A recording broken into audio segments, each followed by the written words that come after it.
Қымбатты бауырластар, бүгін 20-шы қараса 2015 жыл.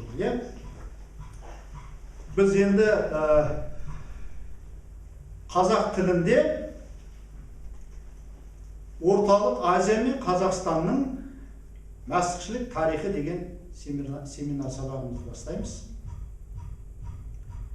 Енді жалпы біздің көбінесе осы ата-бабалардың сенім нанымы жайлы болғандықтан және оның ішіндегі мәсіхшілік тарихы болғандықтан, өйткені біздің ата-бабаларымыз сонау ежелден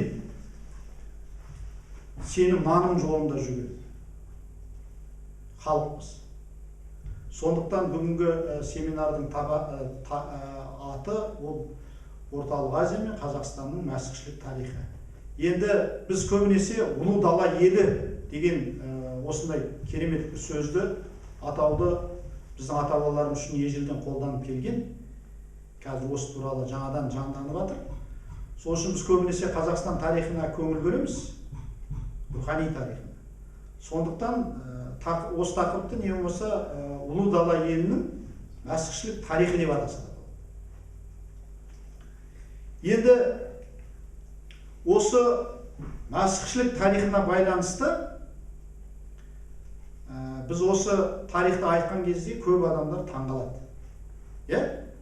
Қалай ойлайсыздар? Таңғала ма? Таңғалмай ма?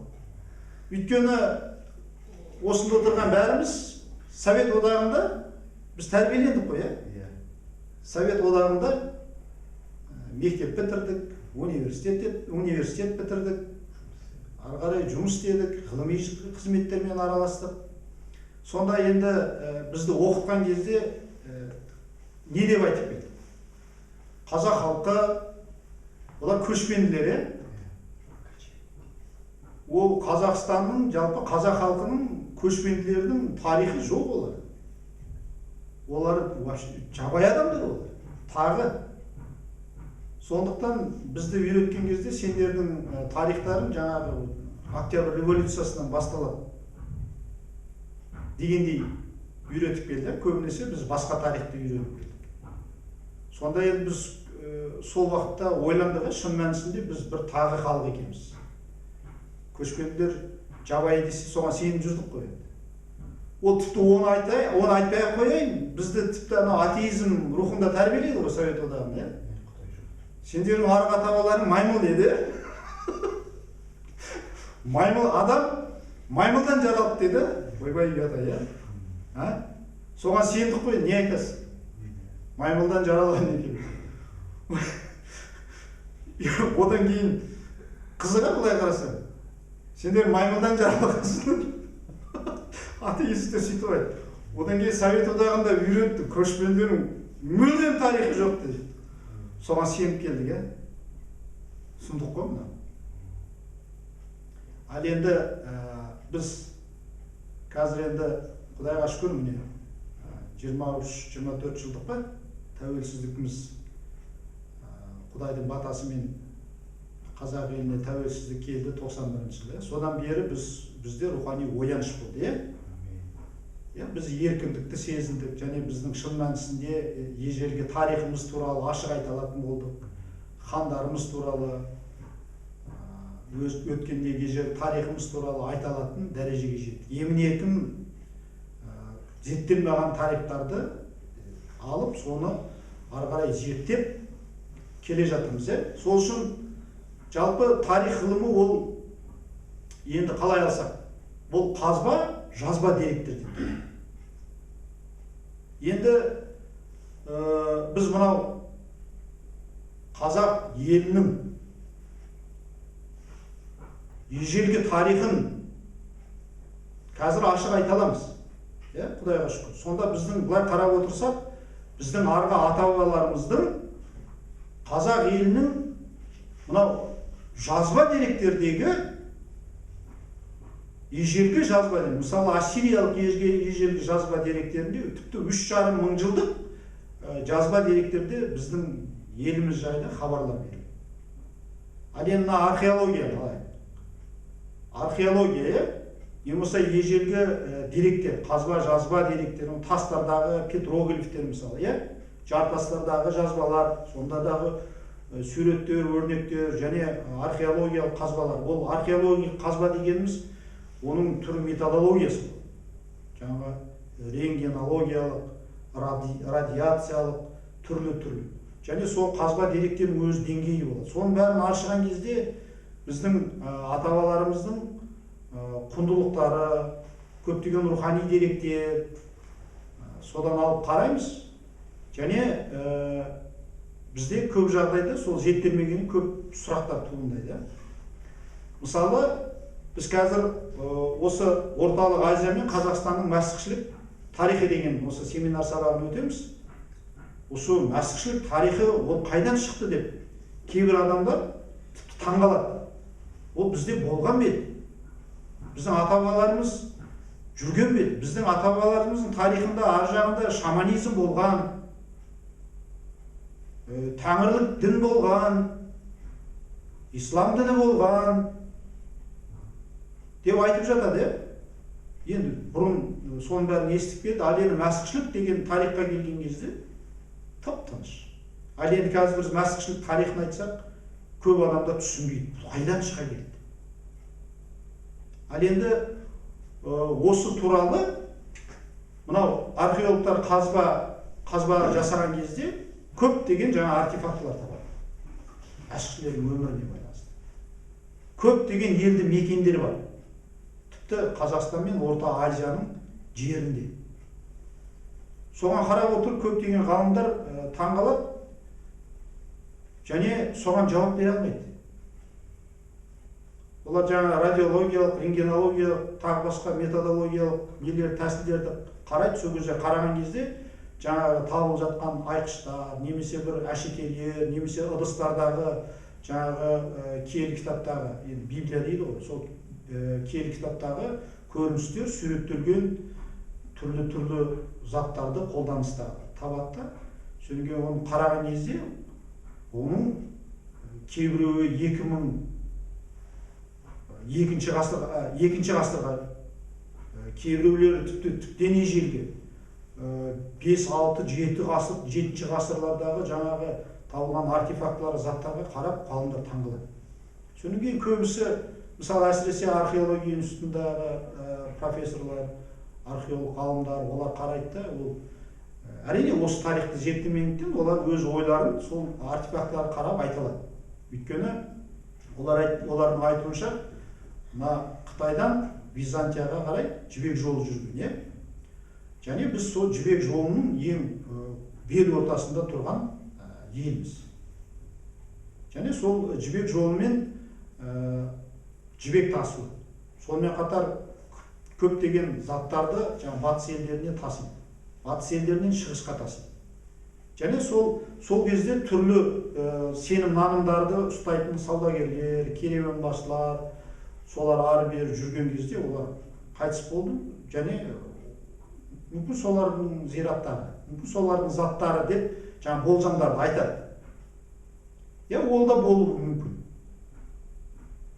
Ал енді мынау ежелгі Орта Азиялық Мерв қаласы 2-ші ғасырларда белгілі болып, 2-ші ғасырларда осы мәсіхшілердің өмірі туралы үлкен деген, көп деген баласағұн жойылып кеткен Сауран, Қойлық, немесе Бұхара, ежелгі Хива, олардың Самарқанд тарихын қараған кезде сондай мәсіхшілік артефактылар көп табылады да, соған таңғалады. Осы қалалардың маңайында үлкен елді мекендердің отырған, олардың ғибадатханаларының,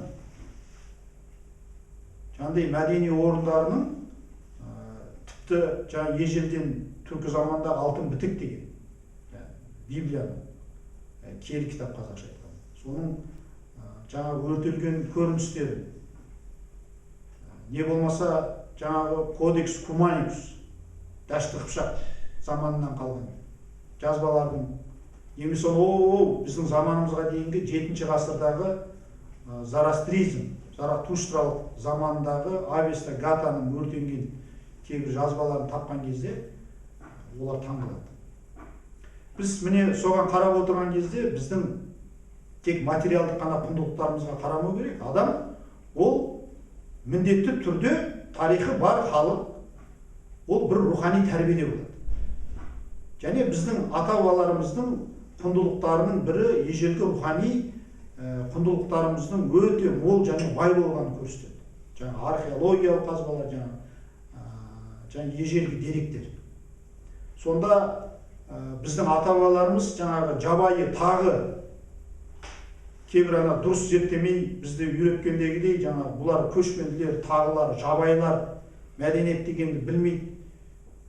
Әйтеуір кісі өлтіріп, біреудің затын иемденіп алса, жерін иемденіп алса, қырып кетсе, жойып кетсе, өртеп кетсе деген жаңағы бізді жамандап келді.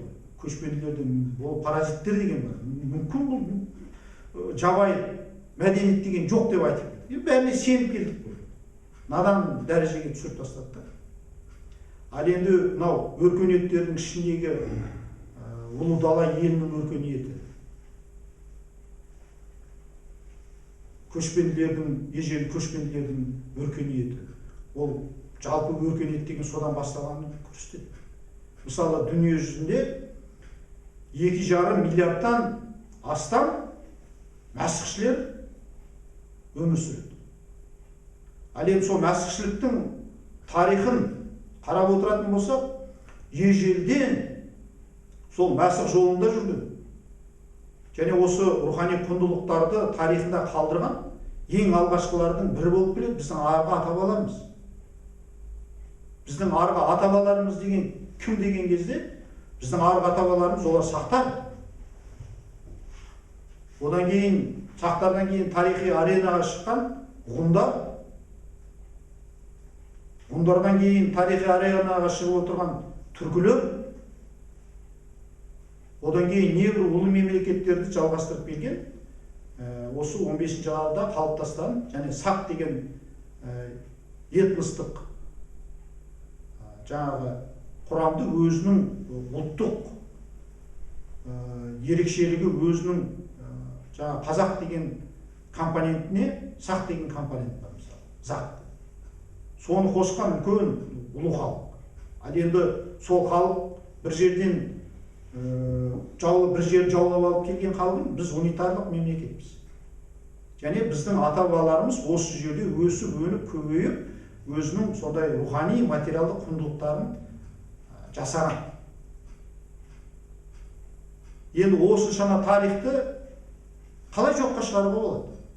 Өйткені біз қай салада болмасын, осы біздің өзіміздің ата-бабаларымыздың жүріп өткен жолын білуіміз керек. Бөліп жармауымыз керек. Тарих бар ма? Еш нәрсені бөліп жармауымыз керек.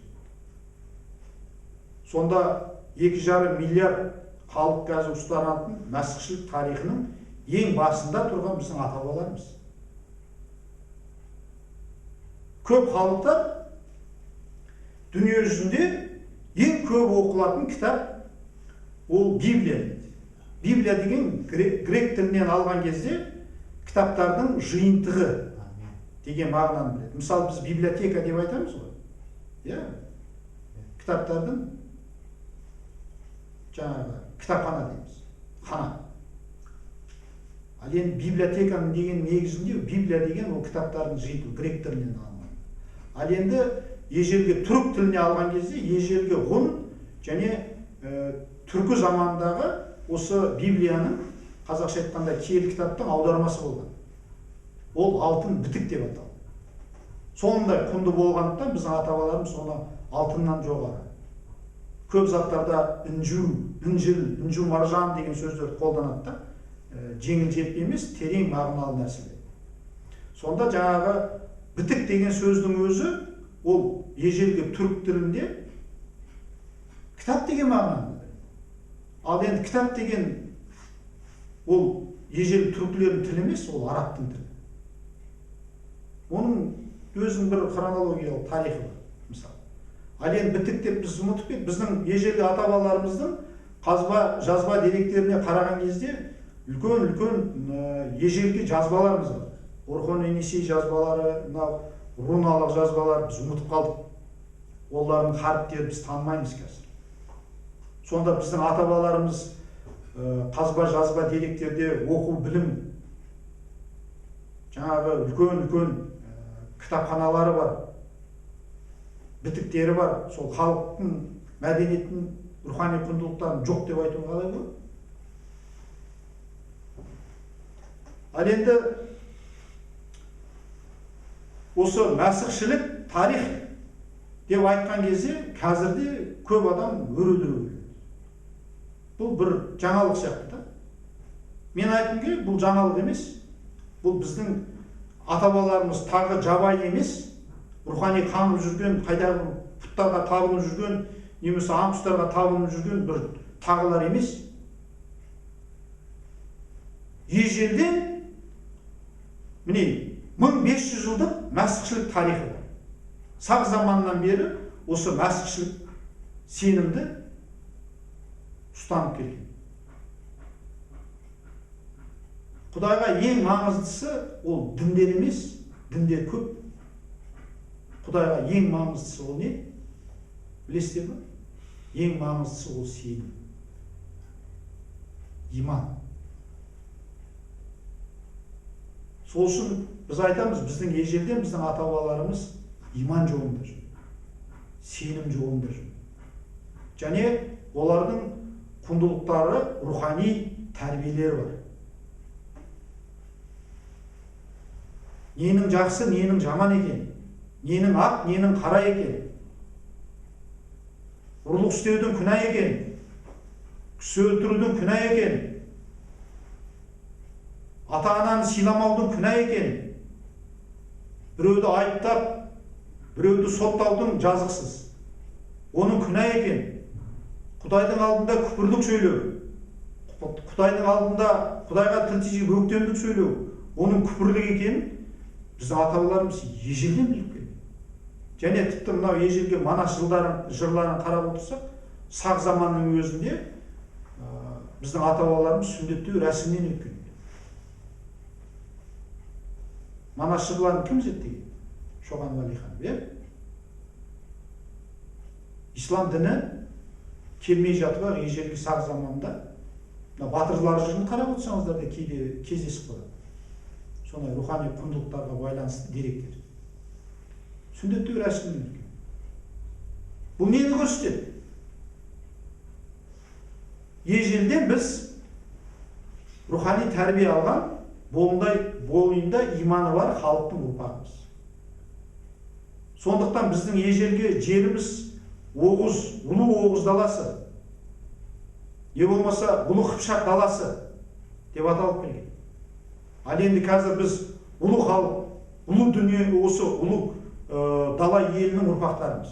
Ол неменесіне біз ұялуымыз керек? Паул айтқандай, неменесіне біз ізгі хабардан ұялуымыз керек? Сол үшін осы мәсіхшілік тарихын мен міне 15 жыл аралығында осы зерттеп келе жатырмын. Және мен Құдайға шүкіршілік айтамын, осы тарихтың, осы зерттеудің нәсібі маған түскен. Енді осы семинар бойынша біз көп деректер, археологиялық, қазба, жазба деректерге келеміз. Енді біз 91 жылы ата-бабаларымыздың арманы, біз жалпы еркіндік, бостандықты сүйетін халықпыз ғой, еркін жүрген жақсы көретін халықпыз. Құдайға шүкір, міне сол ата-бабамыздың арманы 91 жылы Құдайдың батасымен біз тәуелсіздік алдық. Сол тәуелсіздік алғаннан кейін біз еркін рухани құндылықтарымызды ойлана бастадық. Адамда бір рухани еркіндік келді. Және сол алғашқы 92 жылы сенімге келгендердің бірі. Сол кезде мен ойландым. Алғаш ізгі хабар естіген кезде 92 жыл. Және алғаш осы құтқару жолын естіген кезде, және осы адамзаттың құтқарушы Иса Масихтың біздің ата-бабаларымыздың ежелден сенімде бар туралы естіген кезде мен таңғалдым. және менде өте бір қызығушылық болды. Осы киелі кітапты оқысам. Бұл кезде киелі кітаптың қазақша аудармасы да жоқ. Ал біздің ата-бабаларымыздың алтын бітік бар, оның кішкентай ғана үзіндісі бар. Сондықтан тарихшы болғандықтан мен анау-мына нәрселерге сенбеймін. Егер мен өзім бір терең зерттеп барып, соны оқып, алғашқы деректерге көз жеткізіп, бір аңыз нәрселер емес, алғашқы деректерге қарап, көз жеткізіп барып, осының дұрыс екенін оқып біліп, көзім жеткеннен кейін ғана мен сенетін адамдардың бірімін. Басқа нәрселерге мен өз күмәнмен қараймын. Аңыз әңгіме, тағы басқа нәрселерге, мен фантастика деген нәрселерге мен таңғалып қараймын. Сондай бір бос нәрселер қалай сенуге болады. Сондықтан мүмкін сондай бір дарын болғандықтан ба, мен осы сенімге келген кезде бірден алғашқы деректі оқу керек деген менде қызығушылық болды. Сонда мен мына киелі кітаптың қазақшасын таба алмадым. Мен киелі кітапты оқыдым, орысшасын. Одан кейін Құранды да оқыдым, зерттеп тұрып, салыстырып отырып. Жаңағы рухани әдебиеттерді оқыдым. Содан кейін барып, енді осы тарихқа келген кезде мен тұрып қалдым да. Содан кейін мен көптеген ғалымдарға барып, осы біздің ата-бабаларымыздың ежелгі рухани тарихында мәсіхшілік Исаның жолында жүрген екен. Жаңа музейлерге барып, археология институтына сондай бір ғалымдармен сөйлескен кезде, ол кісілер біз бұл тарих зерттемеген. Біздің тарихымызда бар мәсіхшілік. Мәсіхшілік дегеніміз не ол? Христос дейді. Иисус Христос. Ол Ешуа Хамашиах, еврей тілі, ежелгі. Еврейлерден, ежелгі Израиль халқынан басталады. Одан кейін барып оны гректер Иисус Христос деп, жаңа сенім нанымда. Ал енді одан кейін ежелгі біздің ата-бабаларымыздың тілінде Иса Мәсіх деп енді. Құдай құтқарады деген мағынаны білдіреді. Сондықтан жаңа Христосқа сенетіндерді христиандар десе, біз қазақша айтылған кезде Мәсіхке сенетіндер мәсіхшілер деп аталады. Ежелден солай аталып келген. Шығыс мәсіхшілері деген үлкен жаңағы 1-ші ғасырдан 5-ші ғасырға дейінгі уақыттар. Одан кейін бізде мына несториандық мәсіхшілік деген тарих бар, ол 1000 жылдық тарихта. 5-ші ғасырдан 15-ші ғасырға. Одан кейін мына Қазақ хандығы, Ақсақ Темір, Моңғол дәуірінде мәсіхшілік бәсеңсіп мүлдем деректерде көрінбейді. Енді осы тарихты біз айтып шыққым келеді осы семинарда. Енді осыншама тарих 1500 жылдық. Мен енді осы кітапты 2006 жылы қазақ тілінде Орталық Азия мен Қазақстанның мәсіхшілік тарихы деп 9 жылдық зерттеуден кейін осы 2006 жылы қазақ тілінде шықты. Одан кейін 2009 жылы История христианства в Центральной Азии в Казахстане деп ол орыс тіліне аударылды. Және басқа тілдерге аударма әлі жүріп жатыр. Осы тарих туралы айтқан кезде басында көптеген қасарысушылар, жала жабушылар көп болды. Түрлі жаңағы бұнысы несі деп жаңағы жала жауып жазған мақалалар көбейіп кетті да. Мен оларға ренжімеймін. Әрине ол бір сондай ғылыми зерттеу жұмыстар болмағаннан кейін олар айтады, мысалы, түсінбегендіктен. Ал енді мен шын мәнісінде айтайын, осы кітап жазғанда мен бір өзімнің ата-даңқымды шығарайын, не болмаса бір ғылыми жаңалық аштым деп айта алмаймын.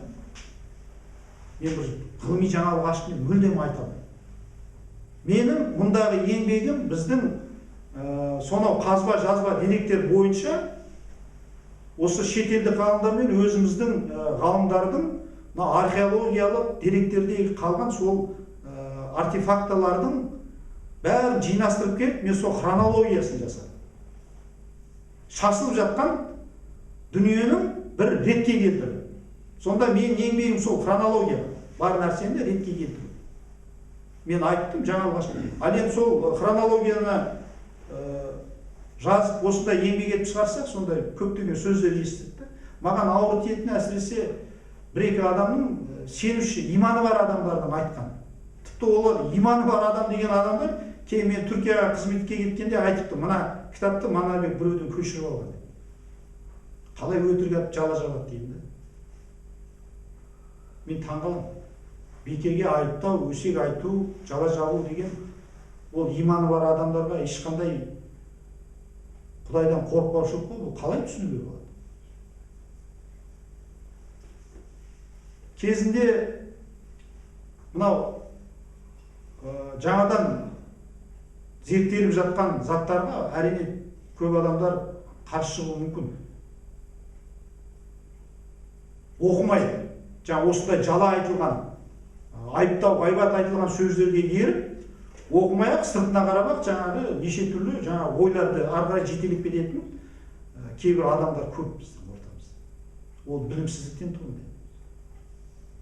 Білімнің бастауы Құдайды танып білу дейді.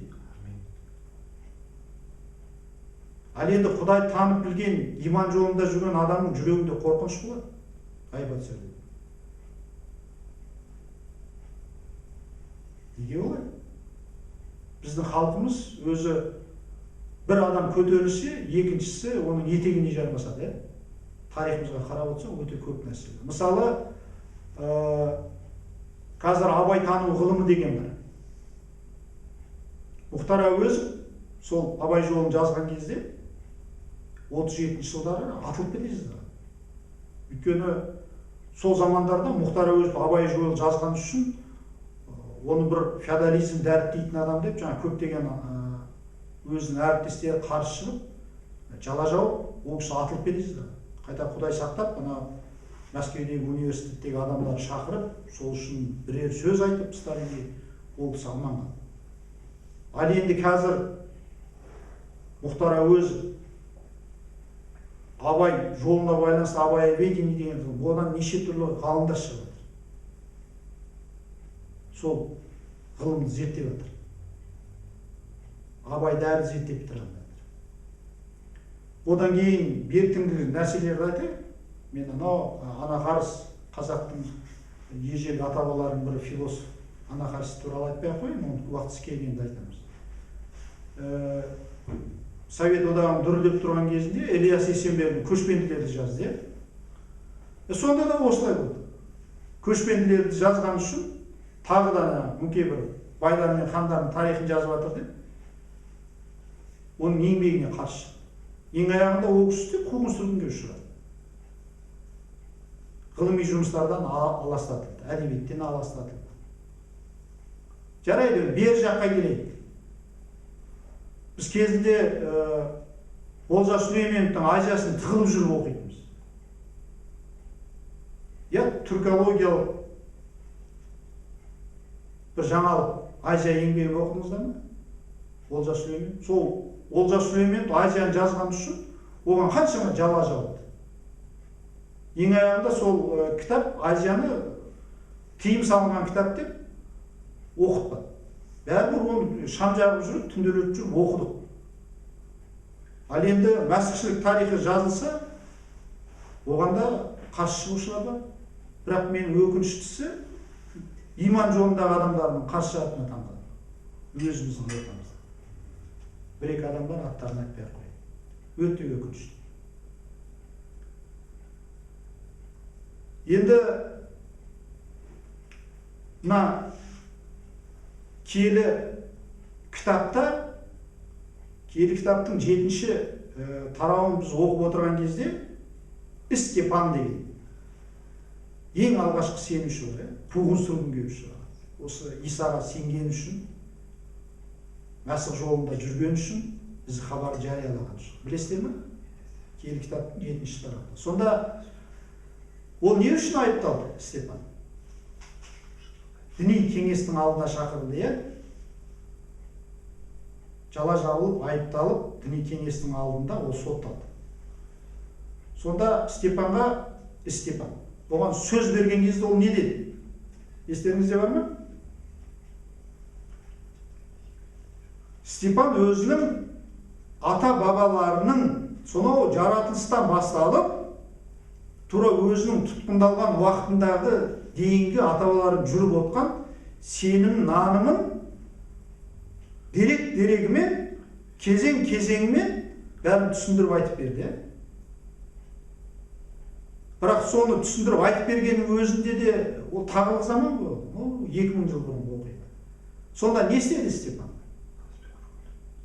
Оны бәрібір айыптап, негізсіз айыптап, қаланың сыртына алып шығып, таспен ұрып өлтірді. Соның ішінде бір адам болды, бәрін басқарып тұрған ұрымдады. Ол кім? Саул деген адам, Саул. Кейін ол тірі Иса Масихпен кездесіп, көктегі үлкен көрініс арқылы Иса оған сөйлеп, ол Исаға сенді, және жалындаған сенуші болды. Кейін оның аты тарихта елші апостол Паул деп аталды. Енді бізде солай болуымыз керек. Бізде өз тарихымызды білмесек, өзіміздің рухани тарихымызды білмесек, аңыз әңгімеге сеніп жүре берсек, онда біздің сеніміміздің негізі ол бір құмға салынған үй сияқты болады. Біздің ата-бабаларымыздың ежелгі мәсіхшілік тарихы ол құмға емес, жартасқа негізделген мықты сенім. Сондықтан 1500 жылдық тарих. Қалай жоққа шығарамыз? Кейін осы 2006 жыл кітап шыққаннан кейін, ол орысшасына аударылғаннан кейін мен таңғаламын. Мына Қытайда Шыңғысхан деген тарихи фильм шығады. Және ол Шыңғысханның ең алғашқы өрлеу дәуірінде ол ежелгі түркі асық жолындағы жүрген хандықтармен шайқасады. Керей хандығы, Найман хандығы. Және сол кезде де көп адамдар таңғалды. Кейін Құбылай фильмі шықты, ал енді қазір біздің өзіміздің Дешті Қыпшақ кодекс, Куманикс туралы деректі фильмдер ақырын шығып жатыр.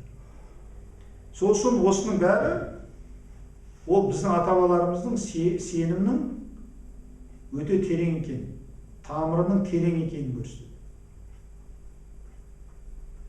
Енді біз киелі кітапты оқып отырған кезде, киелі кітап ол рухани кітап, дүние жүзінде ең көп оқылатын кітап.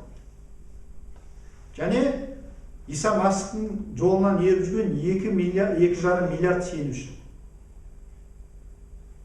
Және осы тарихты зерттеп келгенде ең алғашқылары біздің ата-бабаларымыздар.